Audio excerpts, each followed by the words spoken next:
नमस्कार दोस्तों, स्वागत है आप सभी का सुपर एज पर। एक बहुत ही मेजर डेवलपमेंट सामने आई है। ऑलमोस्ट 10 साल के डिबेट और डेलिब्रेशन के बाद फाइनली भारत के द्वारा अब एंटी मैरिटाइम पायरेसी बिल को पास कर दिया गया है। जी हां, दोनों ही सदनों के द्वारा, लोकसभा और राज्यसभा के द्वारा इस बिल को पास कर दिया गया है और बहुत ही जल्दी अब ये कानून में तब्दील होने वाला है। आप लोग यहाँ पे देख पाएंगे, द हिंदू की ये वाली खबर है, राज्यसभा पासिस दी मैरिटाइम एंटी पायरेसी बिल, जो कि कल रात को ही सामने आई है।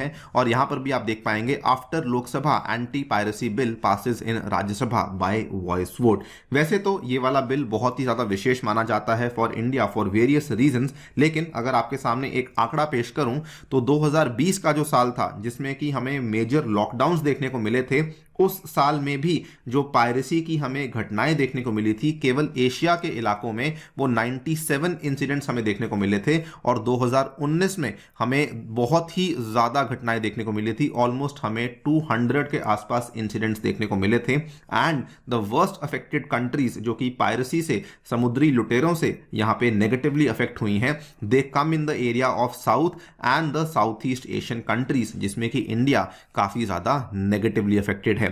Because of all these reasons ये वाला जो नया बिल हमने यहां पे पेश किया है, जिसको कि पास किया है, इनफैक्ट ये बहुत ही ज्यादा अहम बन जाता है। नॉट जस्ट दैट, क्योंकि इंडिया ऑलरेडी यूएन क्लॉज का सिग्नेटरी भी है, which is also called as the UN convention on laws of sea, तो हम लोग उसके तहत आने वाली जो एक्सपेक्टेशंस हैं उनको भी अब पूरा कर पाएंगे। हमारे विदेश मंत्री डॉक्टर जयशंकर, इन्होंने राज्यसभा में इस बिल को जब पेश किया तब इन्होंने स्टेटमेंट को दिया, the bill will fulfil all the expectations of a UN clause to which India is a signatory for cooperation and repression of piracy in the high seas. So बात करेंगे, डिटेल में जानेंगे क्या क्या प्रावधान है इस बिल के, क्या यहाँ पे चीजें कही गई हैं। ऑल्सो डिस्कस करेंगे किस तरीके से इंडिया के लिए ये एक बहुत ही लैंडमार्क बिल बन जाता है। आइए शुरू करते हैं दोस्तों मेरे साथ। मेरा नाम है अनिरुद्ध। यदि आप लोग इस लेक्चर की पीडीएफ को डाउनलोड करना चाहते हैं तो यहाँ पर दिए गए टेलीग्राम चैनल के माध्यम से ऐसा कर सकते हैं। ऑल राइट, सबसे पहले इस बिल को पेश किया गया था सन 2012 में, लेकिन उस टाइम पे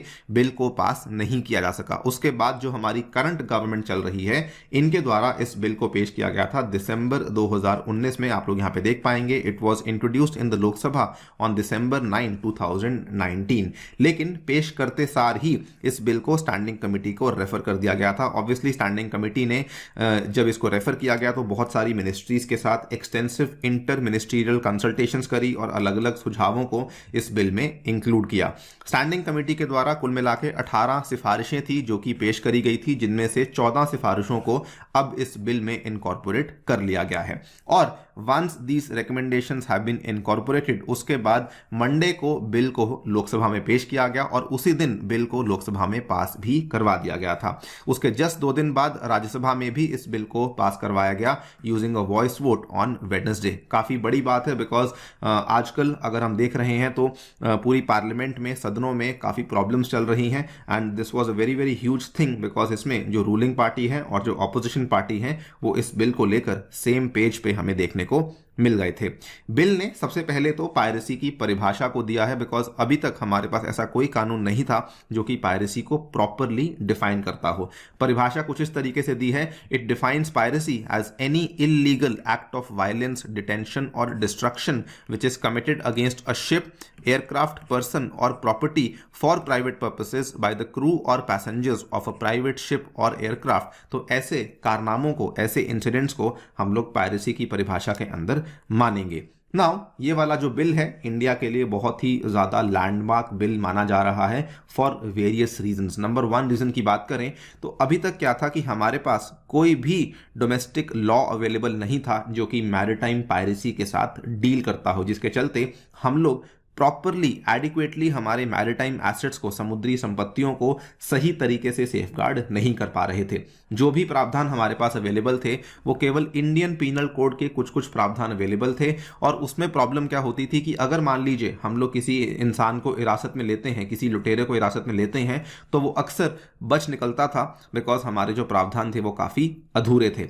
एक बड़ी प्रॉब्लम यहां पर यह भी थी, जो भी प्रावधान आईपीसी 1860 में दिए गए थे उनमें यह था कि जो प्रावधान थे वो केवल 12 नॉटिकल माइल्स तक ही लागू हो रहे थे, यानी कि केवल वो टेरिटोरियल वाटर्स तक ही लागू हो रहे थे। उसके बाद अगर हम लोग एक्सक्लूसिव इकोनॉमिक जोन की बात करें जो कि 200 नॉटिकल माइल्स तक का एरिया है, या फिर अगर हम लोग हाई सीज की बात करें, तो इन क्रूशल एरियाज में उन कानूनों का जो जुरिस्डिक्शन था वो एक्सटेंड नहीं हो रहा था। उसके लिए इंडिया के पास कुछ कुछ प्रावधान जरूर थे, क्योंकि हमने यूएन क्लॉज को साइन किया हुआ था 1995 में, लेकिन फिर भी हमारे पास कोई भी घरेलू कानून अवेलेबल नहीं था, कोई भी डोमेस्टिक प्रोविजंस अवेलेबल नहीं थे। और ईईजेड पिछले कुछ सालों में काफी क्रूशल बन चुका है, बिकॉज जितना भी हमारा मैरिटाइम रूट है, जो भी हमारा मैरिटाइम ट्रेड है, जो भी हमारे सेलर्स हैं, वो मैक्सिमम इस जोन का इस्तेमाल करते हैं, और वहीं पर हमें इस तरह की घटनाएं देखने को मिल रही थी। थैंकफुली जो नया वाला बिल है, the domestic law now not only applies to territorial waters but it also applies to water in EEZ and also to beyond India's EEZ. यानी कि अगर कोई घटना अब ईईजेड में होती है और अगर कोई घटना हमें हाई सीज में देखने को मिलती है, आसान भाषा में कहें तो अगर कोई घटना अब हमें इंटरनेशनल वाटर्स में देखने को मिलती है, तो उस केस में अब हमारे पास इंडिया का एक डोमेस्टिक कानून होगा, एक भारतीय कानून होगा, जिसके तहत हम लोग यहाँ पे समुद्री लुटेरों के ऊपर कार्रवाई कर सकेंगे, उनको हिरासत में ले सकेंगे एंड बाकी सब चीज़ें भी यहाँ पर हो सकेंगी। सेकेंड रीज़न जिसकी वजह से ये बिल काफ़ी क्रूशल बन जाता है, बहुत ही इसको सही टाइम पे लाया गया है, वो ये है गल्फ ऑफ एडन। ये एक ऐसा इलाका है जो कि पिछले कुछ सालों में जहाँ पर हमें बहुत ज़्यादा पायरेसी के इंसिडेंट्स की घटनाएं देखने को मिल रही हैं। आप यहाँ पे देख पाएंगे this is the gulf of Aden, जो कि बाय द वे अरेबियन सी के साथ टच करता है, जो कि डायरेक्टली इंडिया का जो वेस्टर्न कोस्ट है इसके साथ टच कर जाता है। नाउ जो गल्फ ऑफ एडन है, पहले हमें इतने पायरेसी के इंसिडेंट्स इस इलाके में देखने को नहीं मिलते थे। आज से लगभग 8-10 साल पहले जो पायरेसी के इंसिडेंट्स थे वो हमें अटलांटिक ओशन में देखने को मिलते थे, यानी कि अफ्रीका का जो वेस्टर्न कोस्ट था वहां देखने को मिलते थे। लेकिन पिछले 8-10 सालों में अफ्रीका के ईस्टर्न कोस्ट में, गल्फ ऑफ एडन के इलाके में, सोमालिया के जो पायरेट्स हैं जो कि बहुत ज़्यादा इनफेमस हो चुके हैं, इन सब के चलते जो पूरा का पूरा पायरेसी के ऑपरेशंस हैं वो यहाँ पे शिफ्ट हो चुके हैं, which have come very very close to India's Arabian Sea।